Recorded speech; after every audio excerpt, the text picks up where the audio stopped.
Hello everyone, my name is Slade, I'll be your host, and welcome to Star Wars Did You Know? The sentient species known as the Anzati were an enigmatic near-human and Force-sensitive species hailing from their homeworld of Anzat. They appeared almost entirely human, although they had broader and flatter faces, with strange tentacle-like proboscises hidden in their cheeks that could extend out. The species as a whole were natural telepaths, and could grow stronger with age, with powerful regenerative capabilities, as well as increased strength and reflexes. The average lifespan of an Anzati was measured in centuries, being considered a child from 1 to 12 years, a young adult from 13 to 99, an adult from 100 to 649, middle-aged from 650 to 799, old at 800 to 950, and any Anzati that lived past 950 were considered to be venerable. Exactly what the maximum age of Anzati is unknown, and legends persist about immortal Anzati that lived for thousands of years and predate the Republic. These legends stem from two sources. First, the Anzati themselves are an incredibly mysterious species, keeping to themselves even amongst their own, but also in the manner in which they feed themselves. The two tentacle-like proboscises are used to feed on the brain of other sentient species, as well as something called soup, which was the force essence of individuals. By consuming this brain fluid, as well as the force essence of other beings, an Anzati could in theory be immortal, although this is yet to be confirmed. Given the vital nature of this soup that was consumed by the Anzati, it formed the central pillar of their society, and every young adult, once they reached the adult stage of their life, from 100 years onwards, would depart Anzat to begin their hunt for soup, only returning home again to find a mate and breed. Because they preyed on all other sentient species, the average Anzati did not really care for the life of those species, viewing them merely as livestock to be harvested and fed upon.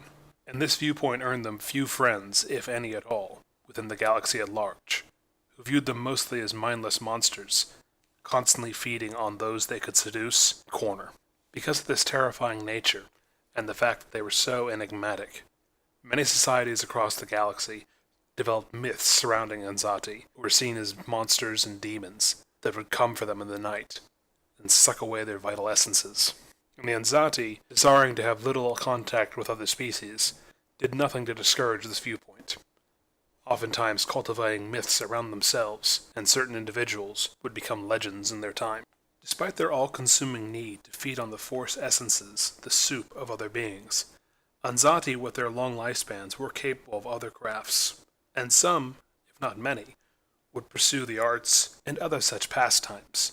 Although they would rarely master any particular skill set, most Anzati viewing the mastery of a craft as pointless since their chief competitors would be long dead by the time the Anzati was a master. Because of their natural predatory tendencies and their self-imposed mystique, the Anzati frequently made excellent assassins, and entire guilds of Anzati assassins were known to exist. Unusually for a Force-sensitive species, very few Anzati became Jedi. Whether this was by choice of the individual themselves, or due to the fact the Jedi viewed them with great suspicion, isn't entirely known. However, it is known that those Jedi that knew of the Anzati felt they were too dangerous to be force-trained, and were best left alone. Ultimately, the Anzati prefer to be left alone, save for when they need to hunt other species and consume their force essence, and the ever-vital soup keeps the Anzati fueled.